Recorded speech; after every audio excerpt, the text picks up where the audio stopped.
Assalamualaikum warahmatullahi wabarakatuh.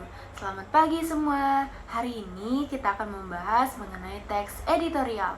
Adapun tujuan pembelajaran pada materi ini yaitu mengidentifikasi informasi berupa pendapat, alternatif solusi, dan simpulan terhadap suatu isu dalam teks editorial.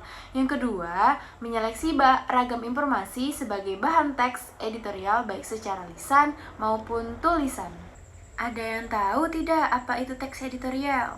Jadi, teks editorial adalah teks yang berisi pendapat pribadi dari redaksi terhadap suatu isu atau masalah aktual.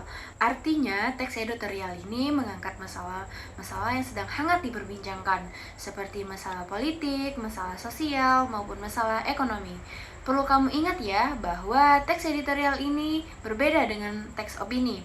Karena di dalam teks editorial berisi pendapat pribadi redaksi, bukan pendapat si penulis teks tersebut ya. Nah, teks editorial sama dengan tajuk rencana, biasanya berada di sebuah surat kabar atau majalah. Permasalahan yang dibahas dalam teks editorial ini adalah permasalahan yang berkaitan dengan peristiwa yang sedang hangat diperbincangkan, fenomenal dan kontroversial. Di dalamnya terkandung fakta peristiwa sebagai bahan berita. Fakta ini ditelusuri kebenarannya dengan berbagai strategi. Fakta peristiwa yang dipastikan akan dijadikan sebagai bahan berita dalam editorial. Dianalisis untuk menghasilkan sebuah persepsi redaksi. Biasanya persepsi didasari oleh berbagai dimensi masalah. Gaya penulisan editorial hampir sama dengan ragam artikel atau karya ilmiah lainnya, yakni eksposisi. Eksposisi merupakan tulisan yang bertujuan untuk mengklarifikasi, menjelaskan, atau mengevaluasi. Pertama, identifikasi pernyataan pendapat. Dalam teks editorial, pernyataan pendapat berisi pendapat umum yang diperoleh dari fakta atau fenomena yang sedang hangat diperbincangkan. Pernyataan pendapat atau tesis yang berisi sudut pandang penulis tentang masalah yang dibahas.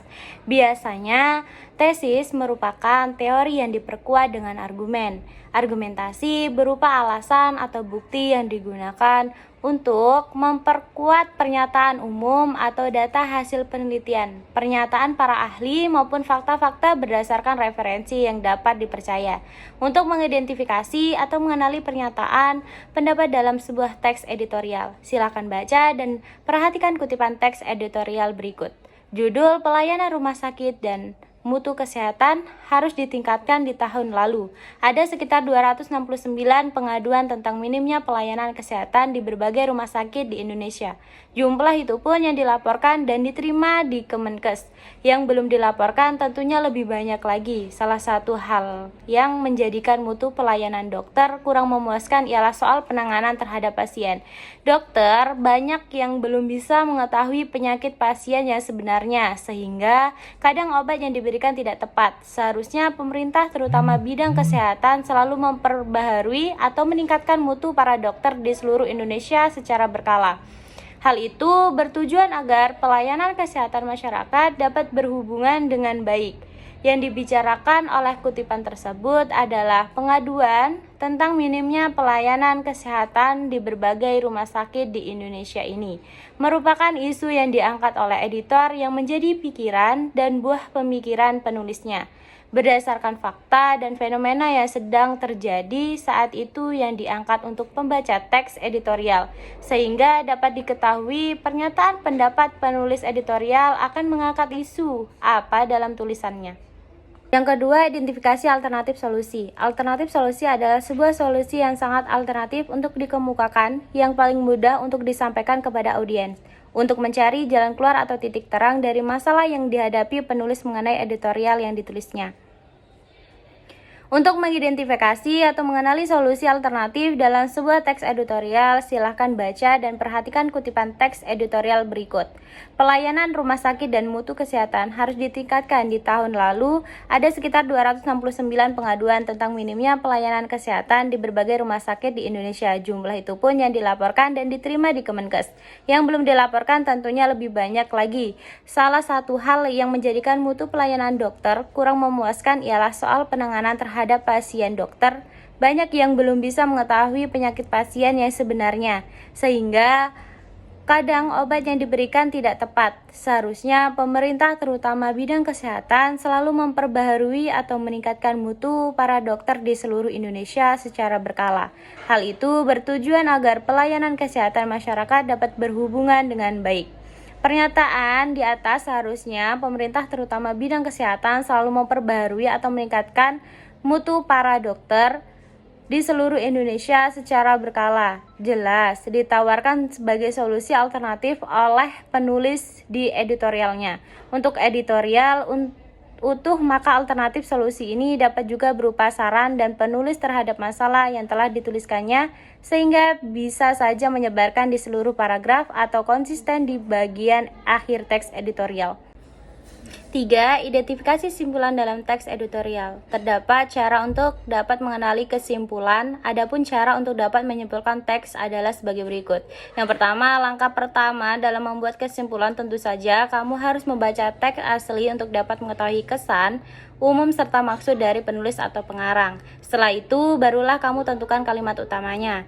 Kalimat utama merupakan kalimat yang mengandung gagasan utama dari sebuah paragraf. Biasanya, kalimat utama terdapat di awal atau akhir dari suatu paragraf. Dengan menentukan kalimat utama, barulah kamu dapat menyimpulkan isi dari teks tersebut. Setelah melakukan dua hal di atas, susunlah kalimat berdasarkan dengan inti kalimat agar menjadi sebuah kesimpulan. Contohnya, seperti pelayanan rumah sakit dan mutu kesehatan harus ditingkatkan. Di tahun lalu, pada sekitar 269 pengaduan tentang minimnya pelayanan kesehatan di berbagai rumah sakit di Indonesia. Jumlah itu pun yang dilaporkan dan diterima di Kemenkes. Yang belum dilaporkannya tentu lebih banyak lagi. Salah satunya yang menjadi mutu pelayanan dokter kurang memuaskan ialah soal penanganan terhadap pasien. Dokter banyak yang belum bisa mengetahui penyakit pasien yang sebenarnya, sehingga kadang obat yang diberikan tidak tepat. Seharusnya pemerintah terutama bidang kesehatan selalu memperbaharui atau meningkatkan mutu para dokter di seluruh Indonesia secara berkala. Hal itu bertujuan agar pelayanan kesehatan masyarakat dapat berhubungan dengan baik dengan pelayanan dan akhir yang mendapat manfaat adalah masyarakat yang membutuhkan layanan kesehatan tersebut. Nah, selanjutnya kita memasuki materi ragam informasi sebagai bahan teks editorial. Untuk mengetahui ragam informasi atau permasalahan dalam teks editorial, kita sebagai seorang pembaca perlu melakukan kegiatan membaca intensif. Membaca intensif bertujuan untuk mendapatkan informasi sebagai bahan diskusi dan sarana menentukan sebuah pokok persoalan. Tentunya ada tahapan-tahapan untuk mengetahui ragam informasi atau permasalahan dalam teks editorial. Yang pertama, kita harus menyiapkan naskah yang akan dibaca. Yang kedua, memberi tanda pada bagian-bagian yang dianggap penting. Yang ketiga, membaca teks secara keseluruhan 1 atau 2 kali. Yang ketiga, mencatat ide pokok setiap paragraf. Dan yang terakhir, membaca ulang teks untuk mengkaji simpulan. Demikian materi kita pada hari ini mengenai teks editorial. Terima kasih. Wassalamualaikum warahmatullahi wabarakatuh.